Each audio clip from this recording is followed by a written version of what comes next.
Welcome back, everybody. This is the Coffee with Jay. So here's a video of a spiritual lady who is warning Dr. Maweni on practicing witchcraft so publicly and unashamedly. Please do make sure to subscribe once you're done watching the video.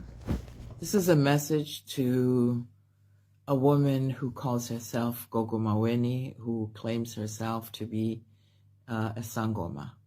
This is a very urgent message that I would like to put out to you, and a cautioning that I would like to express towards you.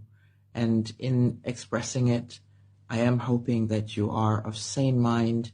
I'm hoping that you are of clear-headedness, that anything I say is actually going to be understood as I intended. I don't intend to jeopardize your reputation or to take away from your work currently. I am a Sangoma and I practice in KwaZulu-Natal. I practice internationally as well.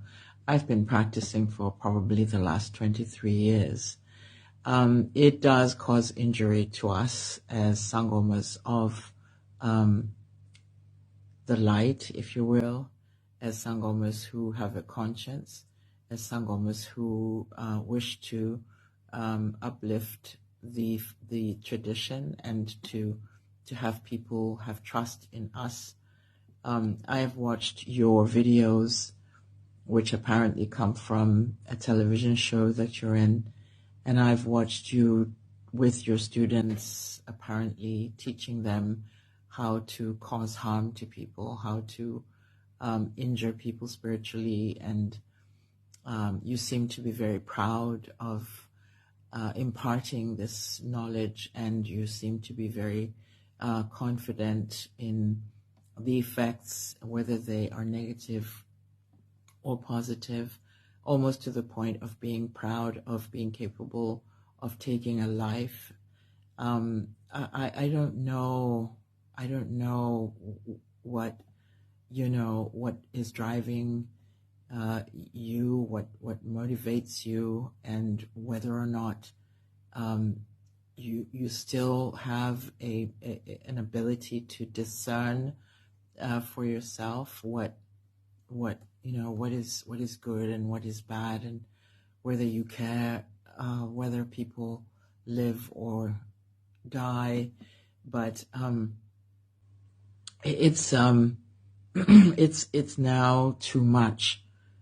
It's now too much to watch you as one individual in the whole of South Africa who is out there on a podium and literally expressing your psychopathic, sociopathic, narcissistic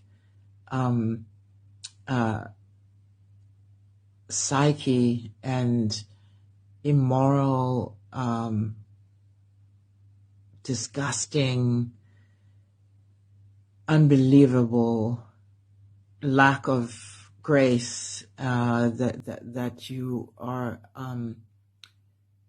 imparting and carrying and expressing and broadcasting on public television, without shame, without guilt, without in fact you boast and you're proud, you're emphatic about what you have the power to do, and it is dark, and it is harmful, and it is deadly, and you're a killer. You're a killer who should be in jail. You're a criminal. And it's unbelievably audacious of even the television company that is broadcasting your show and continue to broadcast your show despite what the content is. I mean, if you lived at a time when Sangomas really cared, you would be dead. They would just, throw you off a cliff and wash their hands off of you.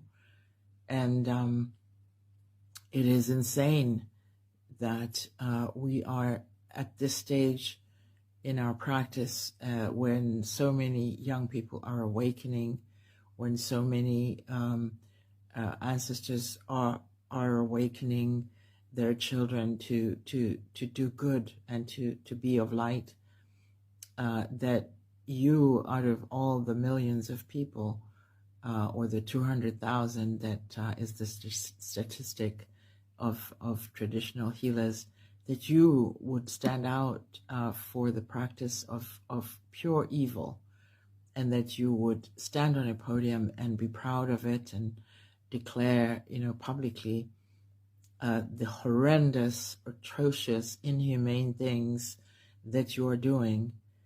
And do you not have a mother? Do you not have a father? Do you not have a friend? Do you not have people around you who can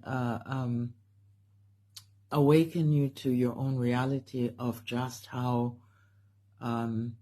horrendous and shameful your life and your activities and your very being and your practice are? You need to come back to yourself. You're going over the edge. You've gone over the edge. And I wonder if, in fact, you have what we call traditionally ushanga. Ushanga is something that is passed down to you. It's an ancestor who would have injected this ushanga in their own system, that you are probably carrying their work. I don't know, but if you do have ushanga, it is a compulsion to be evil and to kill people spiritually, and cause people harm and cause doom. That usually means that you cannot help yourself.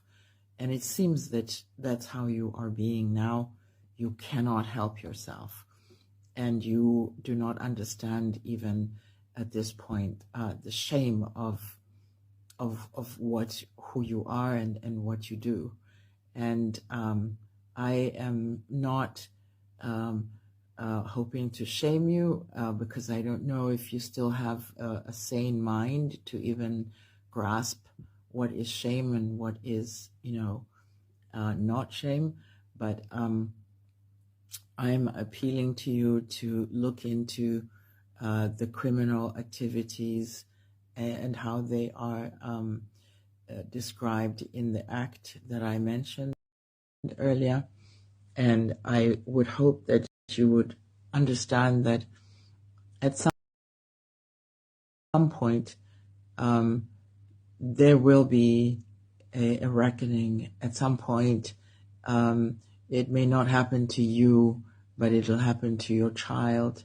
It'll happen to your mother. It'll happen to a lineage in the future, your offspring in the future, that the karmic repercussion returns. And I mean, I can't claim to wish that upon you, but I don't think you are at the stage where you even care what the repercussions are.